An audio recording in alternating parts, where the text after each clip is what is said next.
శ్రీ గురుభ్యో నమ. శ్రీమాత్రే నమ. అందరికీ శుభాశీస్సులు.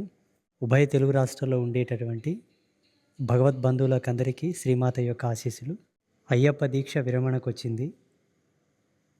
మకర సంక్రాంతి రోజు దివ్యజ్యోతి దర్శనం చేత అయ్యప్ప దీక్షలను విరమణ చేసేటటువంటి స్వాములకందరికీ సనాతన ధర్మంలో ఉండే దేవీ దేవతల యొక్క పరిపూర్ణమైన ఆశీస్సులు అందాలని మనసుపూర్తిగా ఒక బ్రహ్మచారిగా జగదంబ యొక్క పాదదాసుడిగా నేను మనస్ఫూర్తిగా కోరుకుంటున్నాను. ఏ కాంక్షితార్థము చేత దీక్షను ధరించారో, ఏ కోరికతో దీక్షను ధరించారో, ప్రతి స్వామి యొక్క కోరిక సకాలంలో నెరవేరి ధర్మం పట్ల వాళ్ళకి ఇంకనూ అనురక్తి కలిగి ఒకరు ఒక 10 మందికి ధర్మం గురించి దీక్ష గురించి చెప్పేటటువంటి శక్తిని అయ్యప్ప ప్రసాదించాలని మనస్ఫూర్తిగా కోరుకుంటూ,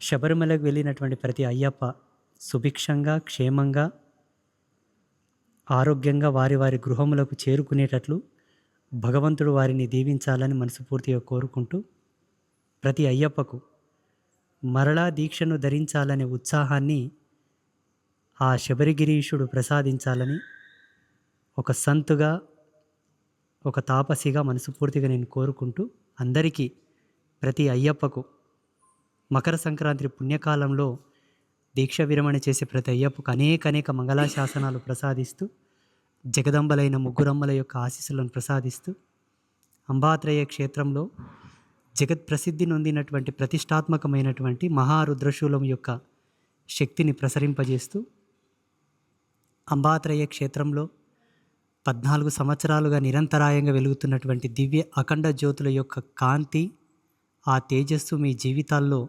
ప్రసరించాలని కోరుకుంటూ, మీ అందరికీ శివపార్వతుల యొక్క ఆశీర్వాదం, విఘ్ననాయకుడి యొక్క ఆశీర్వాదం, సమస్త దేవతల యొక్క కృప మీకు ప్రసాదిస్తూ అందరికీ శుభాశీస్సులు. శ్రీమాత వరప్రసాద సిద్ధిరస్తు. తదాస్తు.